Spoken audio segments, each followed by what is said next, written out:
자, 그럼 계속 진도를 하겠습니다. 다시 한번 이제 구호 비슷하게 외치죠. 자, 우리는 유쾌하게 공부하고 통쾌하게 합격합시다. 자, 통쾌한국사 기초인문과정 청동기 철기 들어갑니다. 자, 아까도 이제 우리가 구석기 신석기 얘기할 때 청동기 잠깐 얘기했었는데, 여러분들은 이제 청동기하고 철기 시대인데, 이때는 이제 농업이 발달해요. 조피수수 하다가 벼, 보리, 콩. 여러분들 상상 이상으로 수확량이 많아지는 거예요. 기존 것보다. 그러면 남는 생산물이 생기고, 이 얘기는 빼앗을 게 생겼다는 거고, 사유재산이 발생했고, 계급 발생했고, 전쟁이 많아지는 거예요. 자, 이제 그게 청동기 시대에 오는 건데, 그래서 여러분들 아까도 했지만 구석기, 신석기는 평등사예요. 근데 여기서부터는 이제 불평등사회다. 자, 지배하는 자, 지배자가 출현하는 거죠. 그 지배당하는 자, 피지배자 출현하는 거죠. 자, 그리고 지배를 안 당하려면 어떻게 하면 전쟁 준비를 해야죠. 그래서 이제 굉장히 남성 우위 사회가 된다. 그것도 아까 다 얘기 드렸어요. 자, 그렇게 하고 청동기 철기인데 미리 얘기하면 여러분들 이제 생각해 보자고요. 앞에는 구석기, 신석기예요. 이건 이제 재료를 갖고 시대 구분하는 건데 그때 스톤, 돌이었다고. 근데 청동기부터 메탈이에요. 돌 같은 경우에는 이제 깨트리거나 갈아서 만들면 되는데 금속 물질은요 녹여서 만들어야 돼요. 녹여서 이제 그 녹임 어떻게 금속을 녹여갖고 그 샘물 같은 거를 이제 틀에다 넣어갖고 원하는 거를 그러니까 예를 들어서 이제 요런 틀에다가 이제 샘물을 넣는다. 그럼 이제 이런 것들이 나온 거죠. 붕어빵처럼. 자, 그래서 여러분들 철이 훨씬 더 흔해요. 근데 왜 청동이 귀한 청동이 더 먼저 쓰였냐? 흔한 거는 나중에 쓰이고. 이 철을 녹이려면 온도가 1500도 정도는 온도를 올려야 돼요. 근데 이때 청동은 구리는 1000도에서 녹아요. 그래서 이게 더 먼저 사용되는 거예요. 그래서 다시 한번 얘기하지만 돌하고 금속은 사용하려면 틀리다. 돌이 어차피 깨트리거나 갈아서 다듬으면 되지만 이 금속 물질은 녹여서 원하는 모양을 만들어야 돼요. 그래서 녹는 점이 여러분들 이제 그러면 또 하나 얘기하면 청동이 뭐냐? 그러니까 여러분들 이제 입문 과정이니까 우리 하나하나 용어하면 돼요. 청동은 동은 구리동자예요. 자, 청은 풀을 청자죠. 풀은 구리예요. 그래서 그 동전은 쩌는 돈을 얘기해요. 구리돈이고 철자는 철로 만든 돈이고 은전은 은으로 만든 돈이에요. 자, 그런데 푸른 구리다. 자, 여러분들 알잖아요. 구리 여러분들 대충 알 거예요. 구리는 되게 철에 비하면 물러요. 철은 되게 단단하죠. 그리고 철은 가볍고 튼튼하고 그 다음에 구리는 좀 무르고. 자, 그런데 푸른색이 나오려면 이 구리에다가 뭔가를 함유해야 돼요. 그게 바로 주석이죠. 그래서 여러분들 구리와 주석의 합금이 청동이에요. 그리고 철은 여러분들이 아는 쇠를 얘기하는 거죠. 이건 이제 1500개에서 온다. 그래서 여러분들 그냥 단지 외우는 게 아니라 왜 청동이 뭔지도 여러분들 정확히 모르는 애들 많아요. 그냥 푸른 구리고 구리가 푸른색을 띠려면 주석을 섞어야 된다. 그런 것도 좀 알아두시면 좋아요. 그래서 이제 이런 걸 알아두면 여러분들이 좋은 게 이제 도자기가 있다면 청자는 푸른 도자기죠. 백자는 하얀 도자기고. 그러니까 용어만 어느 정도 알고 있으면 여러분들이 되게 많이 활용할 수 있어요. 근데 이제 조선시대는 백자 대세죠. 그런데 수백 년 동안 하얘. 그럼 어떻게 했어요? 좀 답답하잖아. 그래서 조선 후기가 되면 파란 물감으로 그림을 그려요. 푸를 청, 그림화. 이게 청어백자죠. 자, 이런 식으로 여러분들이 재밌는 거는 어떻게 보면 그 단어에 어떻게 보면 뜻이 있는데 그것도 모르는 애들이 많아요. 그래서 이제 여러분들이 이런 비슷한 게 뭐냐면 동사란 책이 있어요. 동사. 이 동사는요, 우리 역사, 동쪽 역사, 우리 역사라는 뜻이에요. 그래서 나중에 공부 되게 많이 하는 애들 나한테 가끔 질문해요. 선생님, 동사란 책이 여러 가지예요. 지금 당연하지. 동사는 우리 역사책인데. 그리고 이제 어떤 애들은 또 그래요. 동북지도도 되게 많아요. 봤더니 동북지도가 뭔데? 동북은 우리나라예요, 우리나라.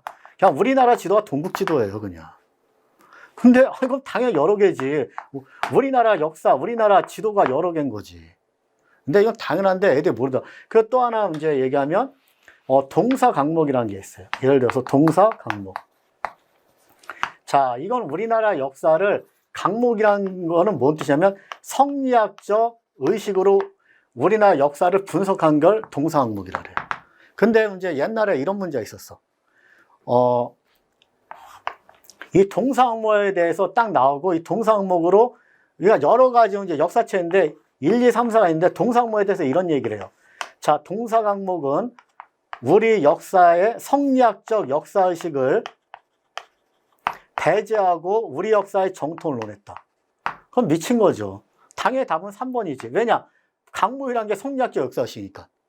근데 애들이 이걸 못 써요. 그러니까 여러분들 이게 놀라운 사실인데 동사 강목이란 단어 뜻만 알면 이거 되게 쉬운 문제거든요. 근데 몰라. 심지어는 동북지도와 우리나라 지도라는 뜻도 몰라요. 그러니까 여러분들은 지금 어떻게 인문 과정이니까 이런 단어, 여러분들 이제 행정법이나 행정학 배우시잖아요. 그때 중요한 게 단어예요. 어떻게 보면. 용어만 제대로 알아두시면 되게 활용이 잘 돼요. 근데 용어를 모르고 그냥 대충 알고 그러다 보면 그거 다 시킨 겁니다. 자, 대충 알다 보면은 여러분들 이게 한마디로 기본이 약해지는 거예요. 그래서 기본에 강해지려면 단어를 좀 알아라. 그래서 청동은 푸른 구리고 구리가 푸른색 뜨려면 주석을 합금한 거다. 이렇게 알아두시면 좋죠. 자, 그런데 청동기 시대에는 이때는 여러분들 도구, 여러분들 딱 요건 알아두세요. 청동 농기구를 많이 사용했다. 무조건 틀립니다. 청동은 너무 귀해요. 아까 했잖아. 청동은 귀하고 철은 흔하다. 귀한 청동으로 농기구 만들진 않았어요. 그래서 이건 무조건 틀린 거고, 그럼 하나 볼게요. 철제 농기구 잘 사용했다. 맞을까 안 맞을까? 맞죠. 농사에 적당해요. 철은. 그리고 당연히 철제목이 썼죠. 그럼 여기서 하나 더 볼까요? 자, 청동목이 썼을까요? 안 썼을까요? 자, 이것도 주저하는 놈들이 있는데 당연히 청동목이 쓰죠. 여러분들 생각해봐요. 죽고 사는 건 좋은 거 써야 돼요. 자, 짱돌로 싸울래요? 청동검으로 싸울래? 청동검으로 싸워야지.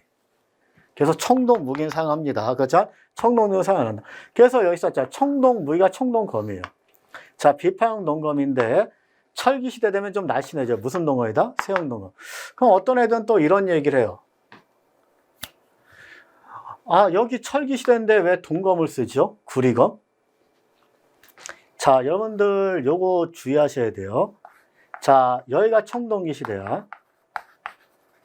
근데 역사에서 여러분들 오늘까지는 청동기, 내일부터 철기 이런 일은 없어요. 철기를 쓰기 시작하지만 청동기도 계속 쓰는 이 중간적 시대가 존재를 합니다. 자, 그러면 이 시대를 뭐라 하냐? 청동기를 보면 후기 청동기고 철기를 보면 초기 철기 시대예요. 자, 그래서 여기 초기 철기라 했잖아요. 그러니까 철은 나타났지만 청동기도 많이 사용되는 시대. 초기 철기 시대. 그럼 여러분들 청동 제품이 여기는 비파형 동검이 만들어져요. 자, 근데 요 후기 가면 이 초기 철기 시대는 이 비파형 동검이 좀 발전하죠. 좀 날씬해져요. 자, 무슨 동검으로 발전하냐? 세형 동검. 이건 비파형이죠. 그리고 이때는 거친 무늬 거울이 많이 만들어졌다면 이때는 잔무늬 거울이다. 그래서 청동기 업그레이드형 이렇게 되는 거예요. 그래서 비파형 동검이 날씬해진 세형 동검, 거친 무늬 거울이 잔무늬 거울. 자, 그럼 여러분들 그래도 이거 그러니까 되게 어떻게 보면은 예리한 애들은 근데 청동검을 굳이 쓸 필요가 있을까요? 철검이 있는데 여기에? 좋은 지적이에요. 자, 철검, 여러분들 생각해봅시다. 철검이 세홍동검이건 나발이건, 비파용동검, 세용동검, 이건 철검이 낫겠어요? 세용동검이 낫겠어요? 철검이 훨씬 실전에서는 좋아요. 왜냐? 가볍고, 이 청동검은 잘못 휘두르면 분지어지만 철검은 거의 그럴 경우도 없거든.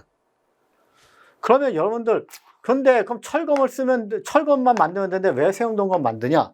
여러분들 이거는요, 그냥 이렇게 쓰면 돼요. 간지. 다른 말로 뽀대. 자, 한마디로 간지 작사이잖아요. 여러분들, 청동 조각상은 여러분들 많이 봤지만 철로 만든 조각상은 거의 없어요. 왜냐? 청동이 훨씬 간지 나거든. 청동상의 간지가 나요. 마찬가지로 철검보다 세용동검의 간지가 나요. 그래서 이거 간지 뽀대라고 좀 웃긴 말을 했지만 이걸 청동기의 의교화라 그래요. 이때 되면 이런 세용동검이나 이런 걸 만드는 이유는 의식용 도구로 만드는 거예요. 간지 뽀대. 한마디로 철검에 비해서 이게 훨씬 더 간지가 나거든요. 그래서 의식용 도구로 약간 초기 철기 시대에도 이런 게 많이 만들어진다. 그 정도 아시면 돼요. 자, 그렇게 해서 요 정도 아시면 되고, 그 다음에 여기 청동기 시대 반달 돌칼. 그래서 아까 얘기했지만 청동 농기는 안 써요. 그래서 이때도 농사도구는 거의 뭐 돌이나 나무인데 이때 이제 벼이삭을 자르는 반달 돌칼. 요게 사용된다. 요거 시험에 엄청 나오죠. 예를 들어서 신석기 때 가락바퀴와 뼈반을 통해서 옷이나 금을 만들었으면 알 수 있다. 그것도 잘 나오지. 자, 그래서 반달 돌칼 하면 청동기 무조건. 벼이삭 자르는 거죠. 그리고 맷돌, 바퀴날 도끼, 홈자기. 이런 건 그냥 이런 게 있겠거냐고 넘어가시면 돼요. 그리고 청동검은 비파용 동검. 그 다음에 거친 무늬 거울인데 철기 시대 되면 업그레이드 된다. 날씬해진 세용동검, 잔무늬 거울이 된다. 그 정도. 그리고 아까 얘기했지만 철기 시대에는 철제 농기고 무기 다 쓰고 그 다음에 정복전쟁이나 이런 게 더 심화되고 더 생산량이 좀 더 늘어나죠. 자, 그리고 그냥 이건 읽어보시면 돼요. 호랑이 말대울 장식. 그 토기는 아까 다 얘기했어요. 자, 무늬가 없네, 민무늬. 손잡이 있네, 미송리. 자, 색깔 있네, 붉은 간토기. 자, 민무늬 계속 쓰이고, 그 다음에 붉은색을 썼더니 더 더러워졌네, 색깔인 걸 썼더니 더워졌네, 검은 간토기. 그 다음에 하나 추가됐죠, 덧띠. 이 정도 아시면 됩니다. 자, 그리고, 우리나라 는요, 청동기 때까지 여러분들 문화의 영향을 우리는 받고 일본에 전파를 해줘요.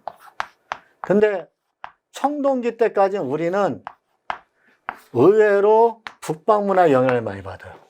북방문화권의 영향을 많이 받아요. 자, 청동기 때까지는.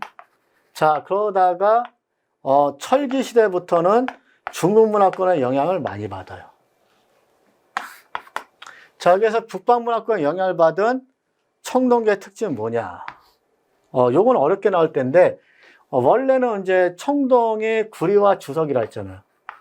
구리와 주석인데, 우리나라 청동기에 여기에 하나가 더 함유가 돼요. 아연이 또 섞여서 해서, 요게 북방문화권의 특징이다. 그리고 이 북쪽은 토템이 되게 발달해 있어요. 그래서 여러분들 몽골이라든지, 이런 북방 유목민족들은 자기 부족의 명칭을 이제 동물 이름을 많이 써요. 그래서 몽골 같은 경우는 뭐 붉은 이리, 그다음에 붉은 곰부족, 뭐 하얀 늑대부족, 막 이런 식으로. 그래서 이제 토템 동물, 그래서 동물 장식이 엄청나게 많아요. 이런 것들이 북방문화권의 영향이다.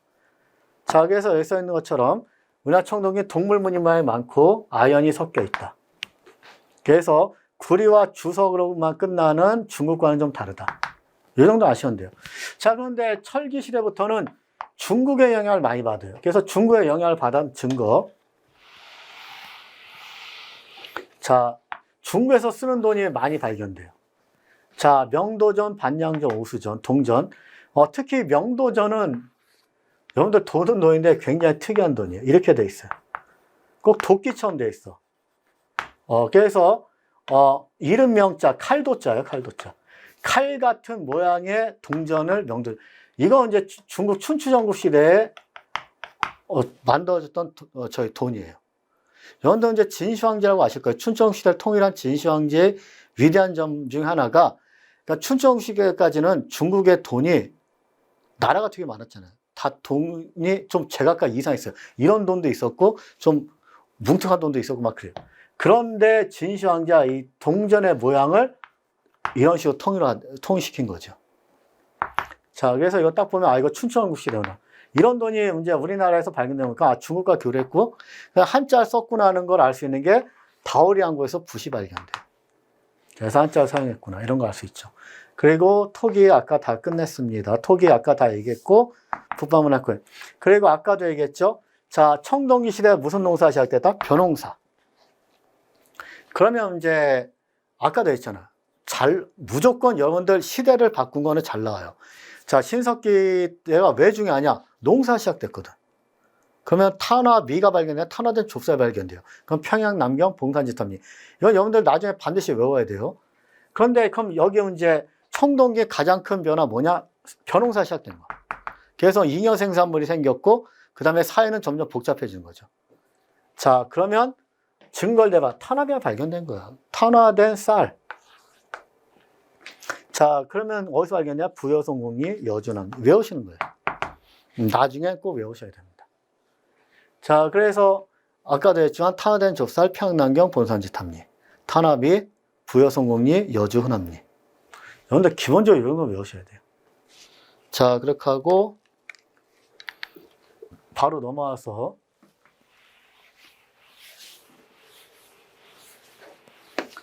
여러분들 청동기하고 철기는요, 주거 형태는 거의 비슷해요. 움집이고, 그 다음에 여러분들 이제 청동기, 이제 야산이나 구름, 언덕에는 우리나라는 돌산이 많고 그래서 화감지대 많았고, 그래서 땅을 깊게 못 파고, 점차 지상가옥이고, 그리고 네모장이고, 아까 얘기 드렸어요. 그리고 세우는데, 이제 주춧돌을 사용했다. 기둥을 세우는데 주춧돌을 사용했다. 자, 이러면 이제 청동기. 처음 주춧돌 사용해요. 그래서 이제 하나만 더 얘기하면, 온돌장치가 처음 등장한 건 철기예요. 온돌장치가 처음 등장했던 철기고. 자, 그리고 이제 보통 야산과 구릉지역. 근데 이왕이면, 뒤에는 산이 있고, 근처에는 물이 흐르는 곳이 배삼수정이 좋죠. 그 남녀 간의 역할이 명확해지는데, 특히, 가부장적 사회. 남성 위주의 사회가 된다. 왜냐? 이때는 집안이 중요한 게 아니라 전쟁이 중요한 거예요. 농사 아무리 줘봤자 전쟁에서 지면 다 뺏기고 노예돼요. 당연히 전쟁이 더 중요하죠. 자, 그리고 아까도 했지만 잉여 생산물이 발생하니까 계급사회가 됐고, 자, 그리고 이제 드디어 지배자가 출현해요. 여러분들 시험에 이제 가끔 나오는 게 구석기, 신석기에는 지배자 있었다면 무조건 틀려요. 지배자 아니라 지도자는 있었어요. 그러니까 뭐 사냥을 나갈 때 지도하는 사람, 이장님 같은 사람. 전 지배하는 사람은 없었다. 근데 드디어 지배자가 출현해요. 이걸 족장이나 군장이라고 하고 그들의 무덤이 어쩌면 고인돌이죠. 자, 고인돌. 여러분들 고인돌은 두 가지 형태를 띠는데 왜 이름이 고인돌이냐? 돌을 구워놔서 고인돌이에요. 그래서 이제 여러분들 보통 흔히 하는 고인돌은 이거죠. 자, 밑에 돌이 고여져 있잖아요. 이거는 여러분들 탁자식 고인돌이에요. 그리고 이거 굉장히 커요, 이거는. 이게 보통 이제, 군장, 족장들의 무덤이고, 그 다음에 이제, 이게 이제 강화도 이 북쪽에 만들어서 이걸 북방식 고인돌이라고 하는 거고, 그 다음에 이제 남쪽에는 여러분들 우리나라 세계에서 고인돌 제일 많나 우리나라예요. 근데 그 고인돌 중에 대부분이 요 남방식 고인돌이에요. 고창 막 이런 데 있는데 순천 고창 있는데 여기 보면은 여기 위에 보면 얘 바둑판처럼 돼 있어요. 이게 바둑판처럼 돼 있는데 여러분들 이제 요걸 딱 보면은 여기에 이제 돌이 하나씩 고여져 있어요. 네 곳에. 자, 그래서 이거를 바둑판식 고인돌, 이거 남방식 고인돌이라고 하죠. 자, 돌을 고아놨잖아. 그래서 고인돌이에요. 자, 그리고 돌널 무덤은 널은 관이에요. 돌로 관을 짠 걸 얘기하는 거고. 그러니까 돌은 그냥 돌을 무더기, 그냥 사람 죽으면 그 위에 이제 돌을 쌓아놓는 걸 얘기하는 거죠. 자, 그런데, 자, 이제 철기 시대 가면 널무덤. 널은 관이잖아요. 보통 이때는 나무관을 많이 하죠. 그냥 널무덤과 항아리 두 개 항아리 이렇게 해서 그 안에 시체를 넣는 동무덤. 이런 것들이 많다. 철기 시대에는. 그렇게 알아두시면 돼요. 자, 그렇게 하고, 이때 이제 종교 중에 선민사상. 원시신화에 처음 탄생한 거는 신석기 때라 그랬죠. 근데 이때는 선민사상이 처음 등장해요. 선민사상이라는 건 어떤 거냐? 여러분들 이제 이런 게 있어요. 이제 지배하고 지배당하는 건데, 정신적으로 지배하는 게 선민사상이에요. 어떻게 보면 이게 보통, 신화로 나타나죠, 신화. 영어로 미스지. 신화. 그래서, 여러분들 그 신화란 거는 어떻게 보면은 지배층이 만들었다 볼 수 있어요. 우리는 특별하다. 그래서 니네는 우리를 섬겨야 된다. 그래서 옛날 신화들은 되게 신비로웠잖아요. 우린 땅에 있는 애들이 아니다. 하늘에서 내렸다. 그리고 니네 땅끝 새끼는 우리를 섬겨야 된다. 이런 것들이 선민사상이에요. 그냥 선택받은 민족이라는 뜻이고, 예를 들어서 이런 거죠. 자, A부족이 B부족을 지배하고 있어요. 근데 이 B부족이 되게 호전적이야. 물론 이제 힘으로 굴복시킨 거지만 가장 효과적인 건 정치적으로 굴복시키는 거예요. 자, 그래서 A부족은 어떻게 보면 신화를 만들죠. 자, 이 B부족한테, 야, 니네들이 우리한테 지배당하는 건 부당한 거 아니야, 새끼들아. 니네들은 당연히 우리한테 지배를 당해야 돼. 그러니까 이 B부족이 이제 왜 우리가 니네들 지배를 받아야 되냐. 힘이 약한 거지만, 우리가 지배당할 이유가 뭔데? 그랬더니 A부족이 얘기하는 거야. 야, 우린 하늘에서 왔어. 자, 저 하늘을 봐. 저기서 내려왔어. 우리 건국 신화에 보면, 자, 그러니까 예를 들어서 환인의 아들, 하늘님의 아들 환웅이 내려왔다 이거지. 이게 어떤 단군 신화잖아요. 자, 우리는 하늘로부터 내려왔어. 자, 우리 하늘로부터 내려온 존재들이고, 얘들은 땅끄지 새끼들이야. 자, 하늘로부터 내려온 우리 위대한 존재가 니네들 지배하는 건 부당할까 당연할까? 당연하지 새끼들아. 꿇어. 그러니까 얘네들이 보기에도 저 하늘에서 내려왔대. 왠지 자기네하고는 좀 틀린 거야. 모셔야 될 것 같아. 그래서 정신적으로 지배당하게 되는 거지. 여러분들 이게 선민사상이에요. 그러니까 선민사상 선택받은 민족. 우린 니네랑 틀리다. 그래서 대표적인 게 천손사상이에요. 천손.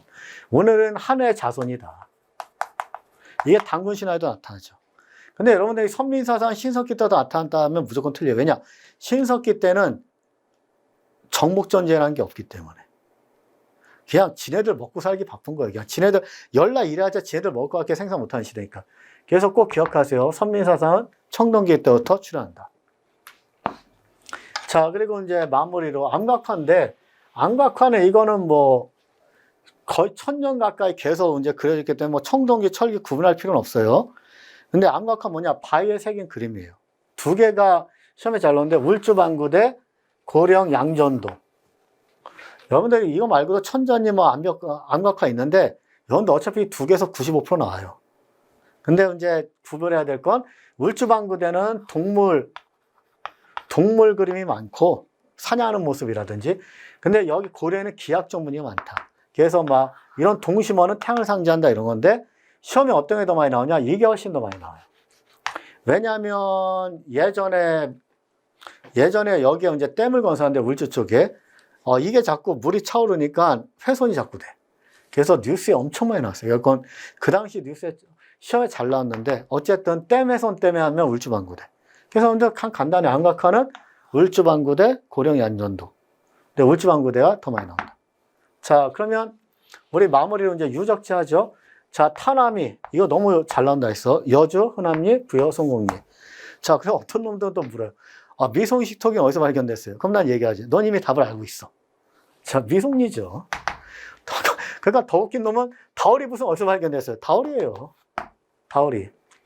자, 그리고 요 정도가 외우시면 될 것 같아요. 자, 그래서 청동기까지 다 끝냈고, 아까도 얘기했던 거 몇 개 이제 코멘트만 달면, 자, 초기 철기 시대, 아까도 했죠? 초기 철기 시대, 후기 청동기 시대다.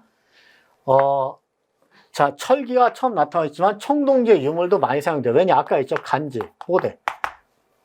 이걸 청동기의 의거하라 그러죠. 세영동금 잔문 이걸. 자, 이런 것들이 있고, 그 다음에 문화권의 영향, 아까도 얘기했지만, 청동기 시대까지는 북방문화권의 영향을 많이 받았고, 철기 시대부터는 중문화권의 영향을 많이 받았다. 자, 그런데 이제, 우리가 영향 받은 것만 있는 게 아니라, 우리가 일본에 영향을 전해준 것도 있죠. 그래서, 빗살무늬 토기는 일본의 조몽 토기에, 우리의 민무늬 토기는 일본의 야의 토기에 영향을 줬다. 자, 그것까지 알아두시면 될 것 같습니다. 자, 그러면, 바로 이제 우리나라 최초의 국가 고조선에 대해서 합니다. 우리나라 최초의 국가 고조선. 자, 이 고조선은 여러분들 요 흐름만 잘 하시면 돼요. 그러니까 모든 거는 흐름이에요. 그러니까 그 시작부터 끝까지 그 흐름에 집중하세요. 그래서 여기 이제 건국, 그리고 우리나라 건국설화 있죠. 단군신화. 여기에 대해서 얘기하는 거예요. 그리고 발전. 어떻게 발전을 했냐.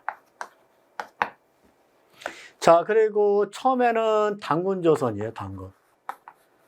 자, 그러다가 중국에서 온 누가 집권해야 되냐? 위만이 집권해요. 여기를 위만조선이라 그래요. 자, 발전. 그 다음에 위만조선, 그 다음에 멸망. 요런 톤으로 가면 돼요. 멸망이고, 자, 그 다음에 이때 고조선의 법은 8개의 법이 있었다. 이걸 8조법이라고 그러죠. 그리고 현재는 3개만 남아있다. 요게 기본 털이에요. 그리고 고조선의 영토를 나타내주는 유물인데, 이건 그냥 미리 할게요. 고조선의 범위 알려주는 유물. 여러분들 고조선은요, 거기 그림에도 보시면 알겠지만 한반도 전체 하면 틀려요. 이 한반도 밑에는 수많은 군장국가의 집합체가 있어요. 그래서 이제 이건 자잘한, 그러니까 여러분들 뭐랄까, 군장국가 하면 여러분들이 이제 기본 이론 때 하겠지만 군장국가는 그냥 도시국가 생각하면 돼요. 도시.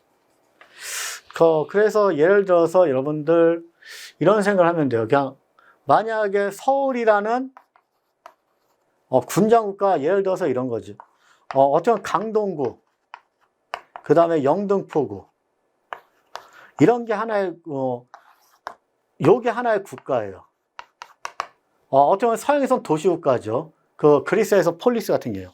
어쨌든 얘기가 좀 길어지는데, 근데 얘네들이 서로 연맹을 해요. 그러면 어떻게 보면 서울 왕국 같은 게 생기는 거죠. 서울 왕국. 그러면 이런 걸 이제, 이건 군장국가고, 그러니까 족장이나 군장에 다스리는 어떻게 보면 영등포 정도, 이런 게 이제 군장국가라면, 이런 여러 군장들이 모여서 서울 왕국을 만드는 거. 이게 이제 요거를 연맹왕국이라 그래요. 연맹왕국이지.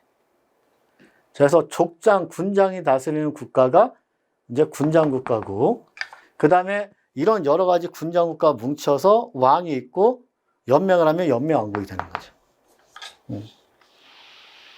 자, 그런데 여기는 그냥 자잘한 군장국가들이 뭐 얼마나 있는지 몰라요. 지금도 이 시대는 잘 몰라요. 그렇죠? 어쨌든 굉장히 자잘한 군장국가가 있었다면, 여기는 처음에 군장국가로 시작했다가 연맹왕국으로 발전한 고조선이 이 위에 있는 거죠. 그래서 고조선은 한반도 전체 아니에요. 만주와 요동을, 여기가 요동이에요, 요동. 여기, 여러분들 여기가 한반도고, 여기 툭 튀어나온 게 요동반도예요. 참고로 여기 랴오강인데, 랴오강이 요하강인데, 요하강의 동쪽이 요동, 요하강의 서쪽이 요서예요. 그래서 여기를 요하강의 영역, 요령이라고도 불러요. 자, 그래서 고조선의 영토를 나타내주는 유물은, 자, 일단 북방식 고인돌이죠, 당연히. 그리고 아까 얘기했던 대로 요 비파형 동검은 만주 한반도 전역에 다 이제 나타나요. 자, 비파형 동검, 그리고 세트 나오는 게 거친무늬거. 그 손잡이가 있는 미송인식 토기가 고조선의 영토를 나타내주는 유물이다. 그래서 한반도 북부와 만주 쪽. 요 유물 알아두시고, 어쨌든 여러분이 우리가 꼭 기억해야 되는 건 고조선이 한반도 한반도 전체를 했다면 틀려요. 그래서 고조선 범위 알려주는 유물도 됐고, 저 기자조선 이야기는 여러분들 나중에, 기본 인원 때 하면 돼요. 그래서 다시 한번 해주지만 지금은 건국을 어떻게 했고, 그 다음에 발전, 그 다음에 위만조선, 멸망. 이렇게 한번 순서대로 하면 돼요. 자, 봅시다, 다시. 자, 고조선.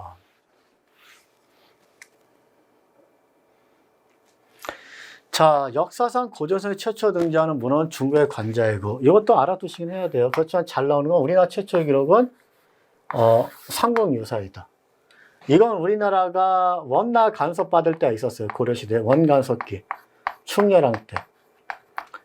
자, 이련이라는 스님이 쓰신 책에 우리도 중국 못지않은 위대한 역사가 있다. 그래서 삼국유사에 처음 나왔다. 이거 잘 기억하세요. 그러니까 여러분들, 그러니까 그 원간섭기 이전까지는 단군 신화가 없었다 보시면 돼요.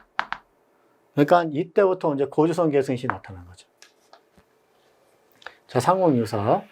자, 한번 봅시다. 건국.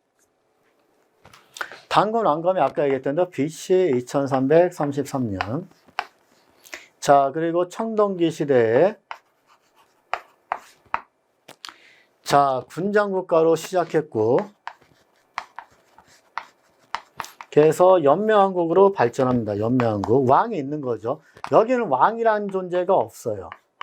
근데 여기 이제 왕이 등장하죠. 연명왕국으로 발전해요.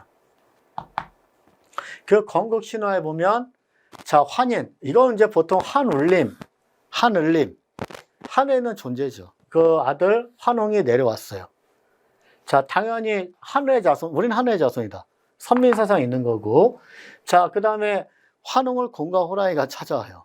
여러분들 아까 얘기했죠? 설마 곰이 호랑이, 결국 곰을 받아들인다. 이게 아니라 곰을 믿는 부족과 호랑이 믿는 부족이 찾아왔는데, 환웅 부족은 곰을 믿는 부족과 힘을 합쳐서 나라를 세우니 그게 고조선이라는 얘기지.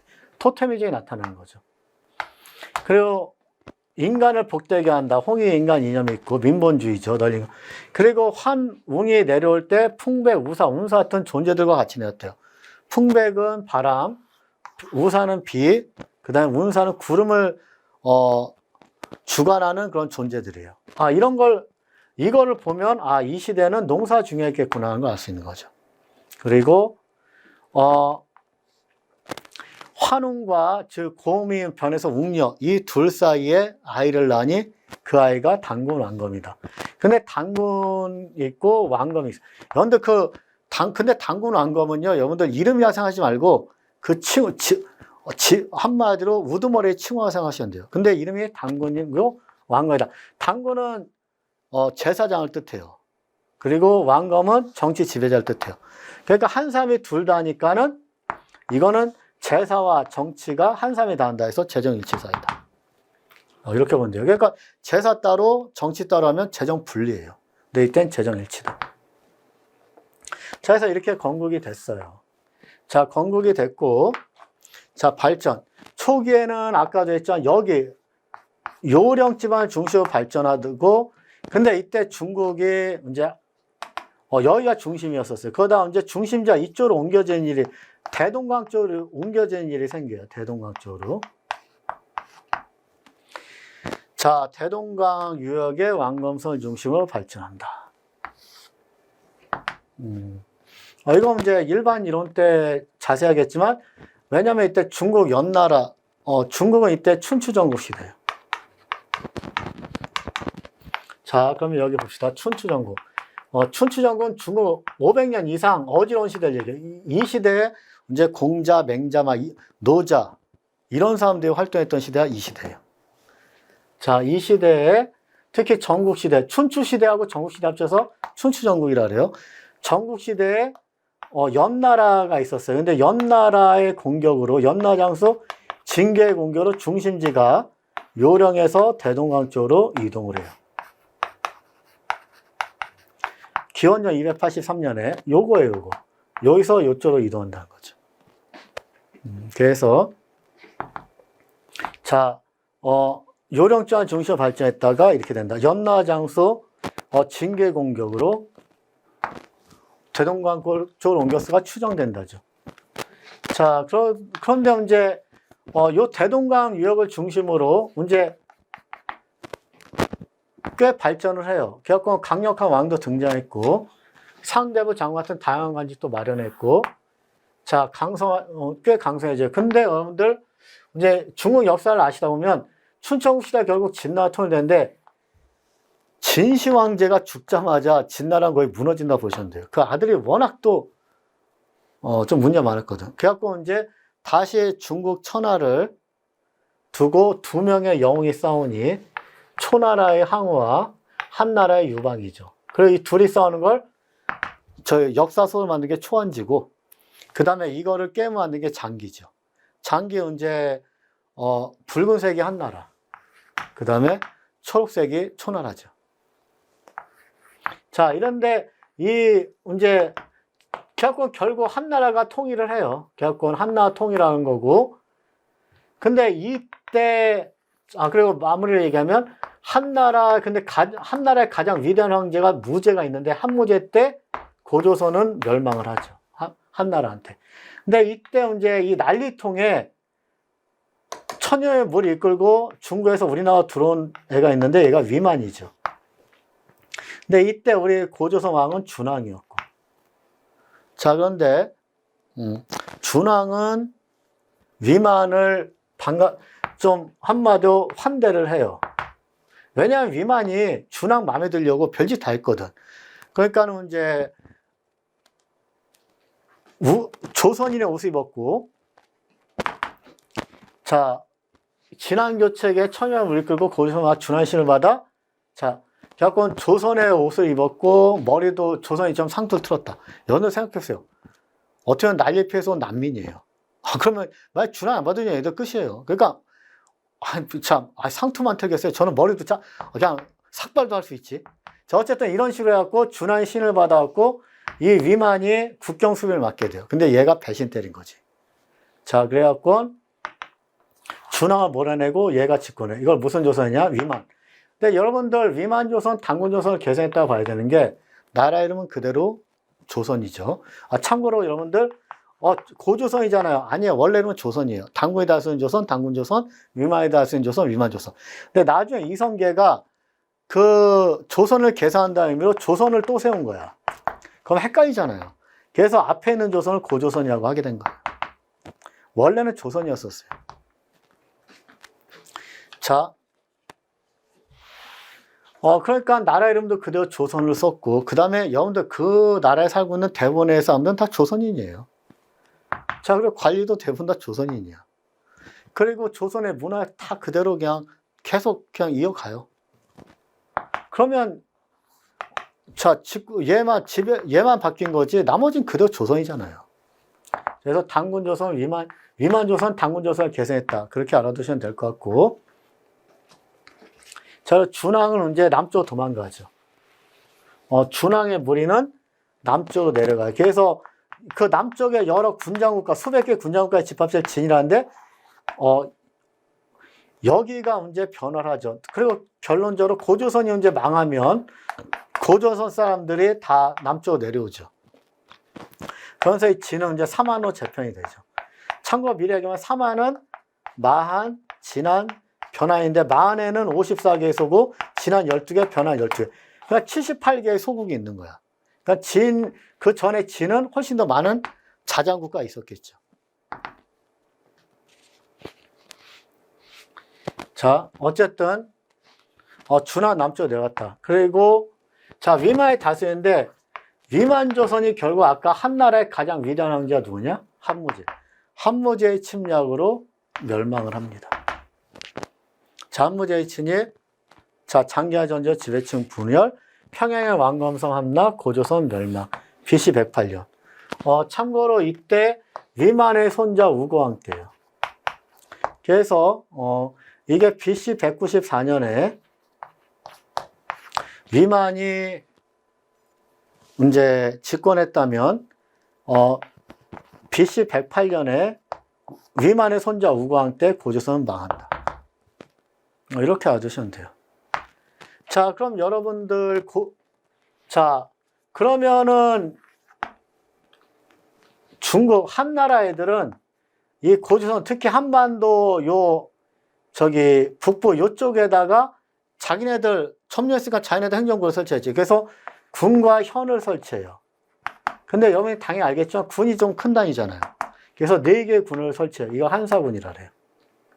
한군현 설치했는데 한사군. 그래서 낙랑, 진번, 임둔, 현도 4가지를 설치하는데 나머지 우리 민족이 거의 다 얼마 있다 뺐는데 문제는 낙랑군이 겁나 오래 가요. 그래서 낙랑군은 자마치 400년을 가고 AD 313년, 그러니까 BC 108년에 망인데 AD 313년에 고구려 미천왕한테 점령을 당해요.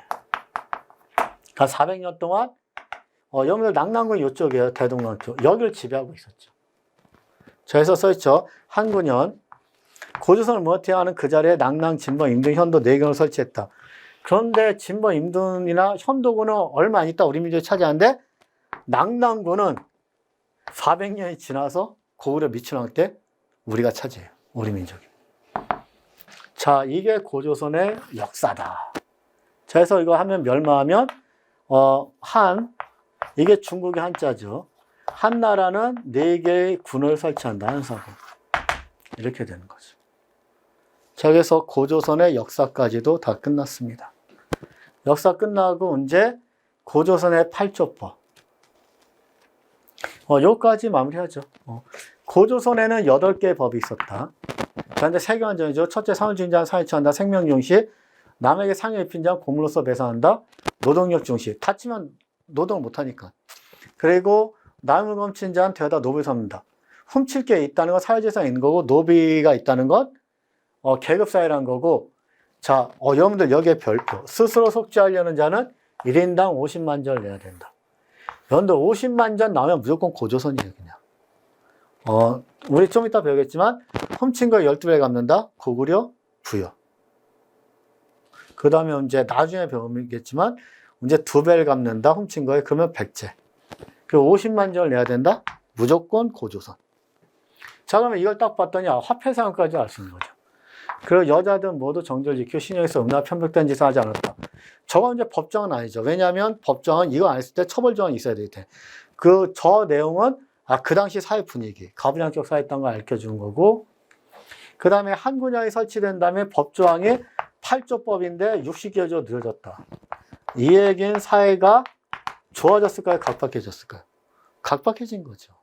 그러니까 법이 점점 늘어난 거지.